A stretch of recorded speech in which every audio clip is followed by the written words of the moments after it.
Today we're switching from a traditional 120 volt RV AC unit to this 12 volt lightweight low profile unit. If you're new to our channel, my name's Noah, this is my wife Grace, and we bought a vintage camper on Facebook Marketplace and ended up having to tear it completely down because it was in such horrible condition, and we have been rebuilding it completely from scratch, and we are super excited to be switching out our AC unit this week. This is the OutEquipPro 10,000 BTU air conditioning unit with heat. We're going to install it and we're going to give you guys a review, so let's get to it. When you order the OutEquipPro unit, it'll come in a box that looks like this, and although it is a lightweight unit, we do recommend having two people to help lift it out, but this is what comes in the box. So in the box, you'll have the actual AC unit that has the wires already wired up for you in this little protective sheath. It comes with a couple of gaskets, a couple of foam blocks. It comes with the faceplate that goes inside your RV, mounting brackets, a bigger faceplate that goes around this entire thing, a bag of bolts and screws, a remote to control the unit from the inside, and an instruction manual.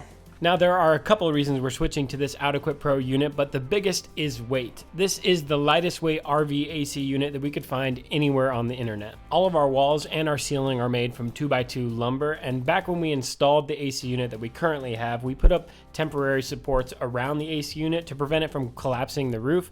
But when we removed those temporary supports to add our LED slat wall on the ceiling, we noticed the roof bowing under the weight of the AC unit, and that was a huge concern for us. And we were worried that as we're driving down the interstate, we're going to hit a bump and the roof is going to collapse. So a lighter unit is going to be a big benefit for us. The second reason we're switching to this unit is because it's a 12 volt unit, and according to OutEquipPro's website, we'll be able to run this thing for 8 to 9 hours on a battery bank that's similar size as ours, and that excites us. And of course, we'll do some testing on how long it will actually last on our battery bank once we get it installed. And the third reason we're switching to the OutEquipPro unit is aesthetics. Our current unit is just too big for our tiny little vintage camper. It sticks out too far, it looks kind of goofy and oversized for our camper, so we're excited to have a low profile unit that'll blend in a little better. So our first step in switching units is getting the old one removed from the roof. Side note, if you're switching to the OutEquipPro unit from a traditional RV AC unit, you're probably going to have a cable hanging from your ceiling that looks like this with 3 wires. What we're going to do is cover this end with a piece of heat shrink and just tuck it away in the ceiling in the event that we ever want to switch back to a 120 volt AC unit. Then we removed the unit from the roof, which was quite difficult. We probably should have put some straps around it and lowered it down, but we got it down without damaging it. So this is what the units look like side by side. Clearly there's a big size difference, but for reference, this is the Hofton 13,500 BTU AC unit that we got from RecPro, and this is the OutEquipPro 10,000 BTU low profile AC unit that also has heat. This unit is designed specifically to run on 12 volt power, whereas this unit and most standard RV AC units run on 120 volt power. The weight difference between the two is very noticeable. We just took this one off the roof and it was quite difficult. This one weighs 74 pounds, whereas this one weighs 45 pounds. We'll do a little bit more comparing in terms of power draw and noise level between the two once we get this one installed, but let's do it. You'll want to start by wiping down the area where the old AC was and make sure you have a clean surface. Not sure why we decided to do this when it's 100 degrees out, but here we are. So once you have your old AC out, which we do, you're going to want to climb up on the roof and take the gasket that they included that looks like this, and you're going to want to cut it to the size of your opening, which for us is 14 by 14. The gasket has this peel and stick adhesive on the bottom that makes it easy to kind of mold to the size you need, and I was able to cut it to size with just a regular pair of scissors. So this is what the gasket should look like when you have it cut to size and attached. It's just secured with the adhesive strip right now. So now I'm going to go around the edge of the gasket with some white adhesive just for an extra layer of protection against rain. The instruction manual does say to do this, and it also says you can go around the inside of the gasket with a bead of adhesive if you would like, but we felt like that was overkill, so we didn't do that. Then you're ready to lift the unit onto the roof, and this was significantly easier than when we installed our old AC because of how light this one is. So once you get the AC lifted on your roof, you want to come inside, and the directions specifically say ensure the drainage cutout remains outside of this gasket. And the way you do that is you look at this component right here,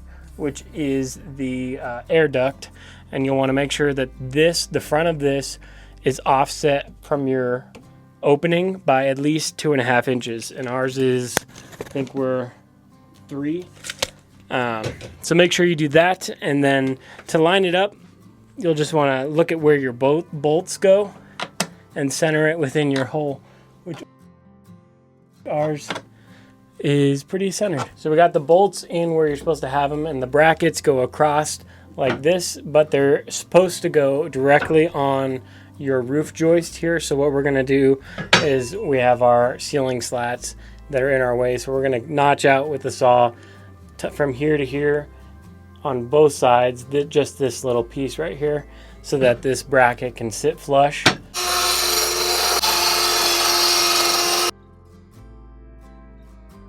So we got all the bolts in, but we have a little confusion on which way we're supposed to mount the bracket. The instructions clearly show that the brackets are mounted in this direction with these rivets pointed down like this.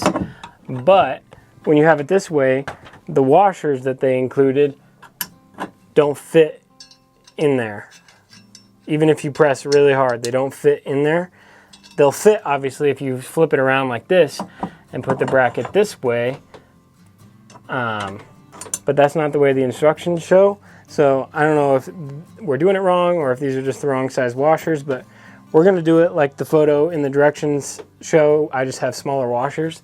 With the washers that we had on hand, we were able to make it work, and we're pretty positive that we installed the brackets the correct direction. Once you get your brackets in place, you can pull all the cables out, and they plug into the back of this panel right here, and they're all different sizes, so you can't plug them into the wrong place, but you do that, and then we're gonna secure it this way with some screws. Now, securing this faceplate was definitely the most difficult part of this install because it was hard to see where the screws needed to go with the big faceplate in the way, but we eventually got it. This is what it should look like when you're done.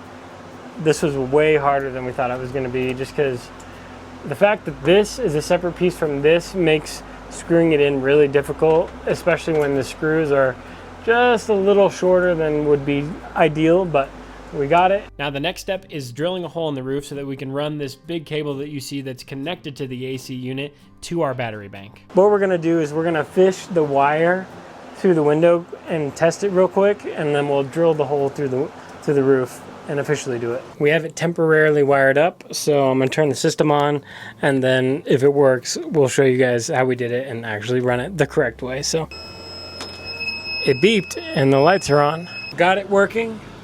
Feels nice. Now we gotta drill a hole because right now it's running through the window, but it's good to know it works. So the plan right now is to drill the hole right in this area and run the cable down the wall right here and then under the bed where it needs to go. So I'm gonna drill a pilot hole right exactly where I want it to go, and then I'm gonna jump on the roof and cut out the rest of the hole with the jigsaw. We chose this spot because it'll eventually be covered up by our cabinets. You can see the pilot hole that I drilled from the inside right here. And now I have to cut the full-size hole, and I know the cable is about an inch thick, so I'm gonna cut an 1.25 inch hole.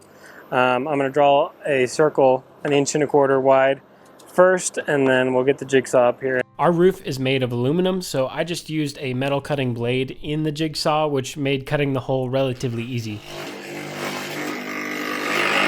Now I'm gonna file down this hole and add a layer of protective tape around it, and then we'll get the cable sent through. We did 3 layers of this protective tape, which is probably overkill, but if you had a rubber grommet, that would work as well. Then we fished the cable to the inside of the camper, and it does come with 12 feet of cable, so it should be more than enough to reach wherever your battery bank is. This is what it looks like from the top.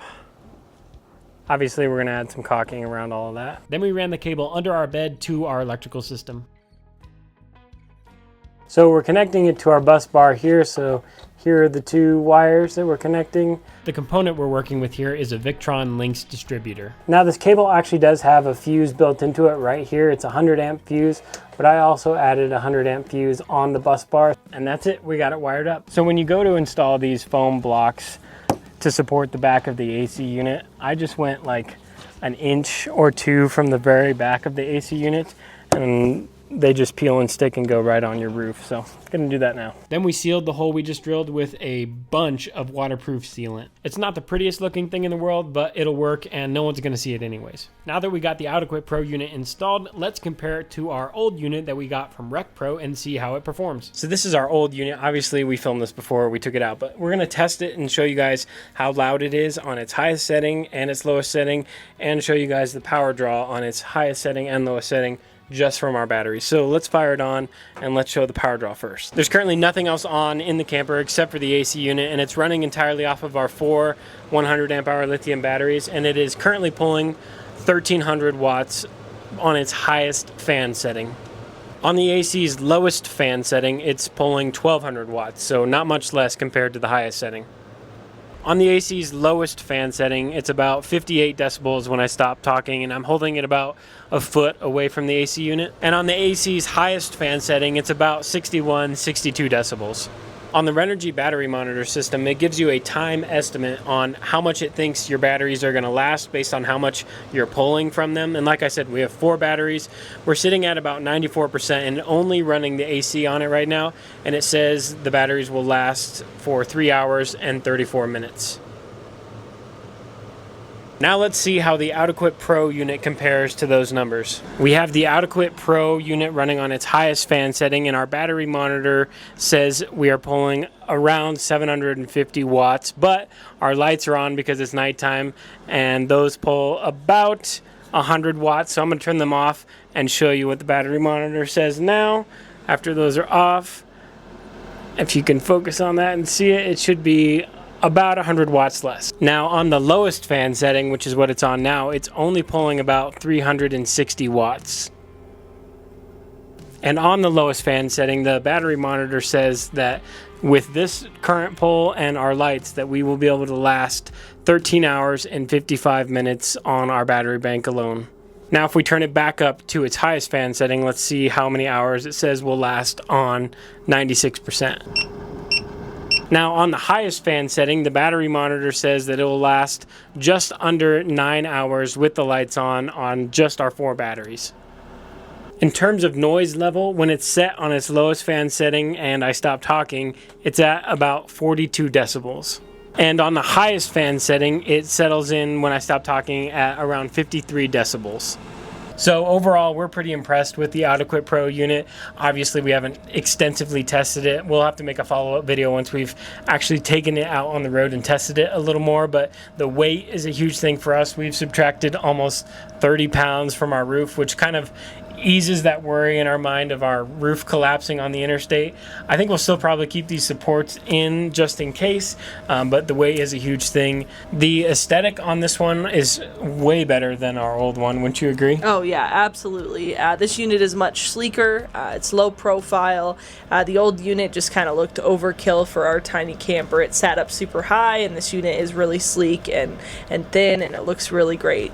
Obviously, the power consumption is a big plus on this unit over our old one. This one draws literally half the amount of power that the old one did, which means we can run this thing for significantly longer on our battery bank than we could the old one, which means we can be off-grid without having to charge for significantly longer. And we didn't even test it with our 500 watts of solar panels, so I'm sure the number of hours that we'll be able to run this thing on our battery bank will significantly increase once we flip the switch for the solar panels. Another benefit of this unit is it's noticeably quieter both on its high and its low settings, which is great when you're in here and you're trying to sleep, you're trying to have a normal conversation. Like we you don't even notice here, it. Yeah, we can sit here, we can talk to each other. You don't even notice that this is running, which is a huge benefit.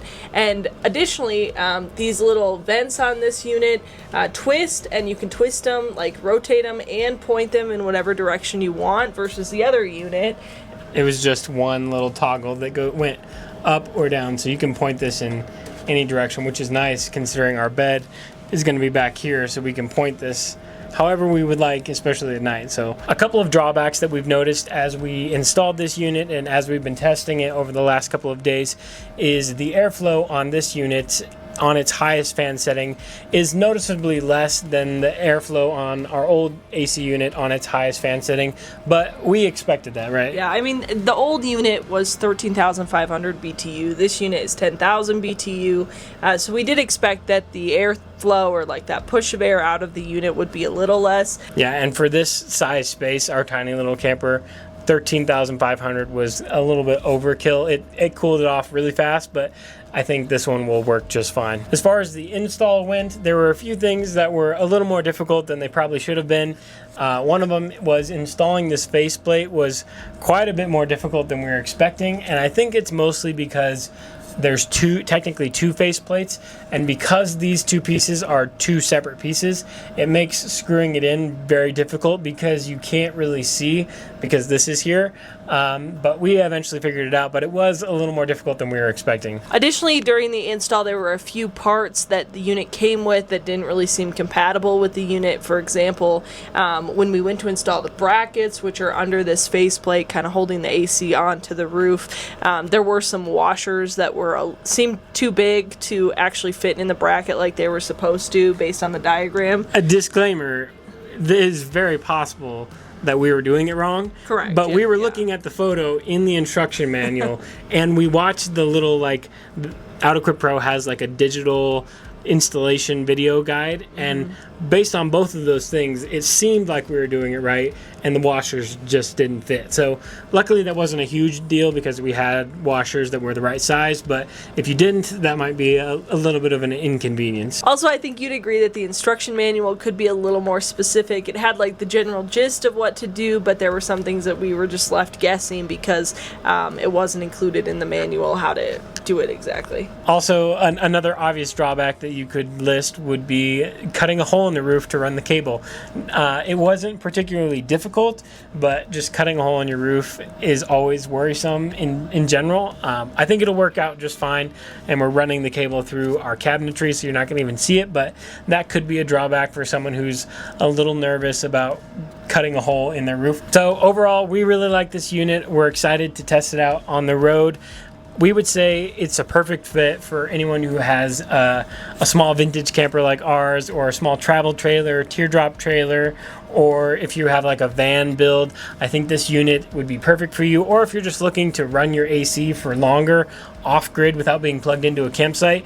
I think that's the target audience for this. But if you're like... I think if you have like a school bus or like anything that's bigger, I don't think that this would probably be the best unit. Like a big RV or... Yeah, although I know OutEquipPro does have bigger units, so you can just look at a bigger, larger BTU, whatever it is, a larger BTU unit.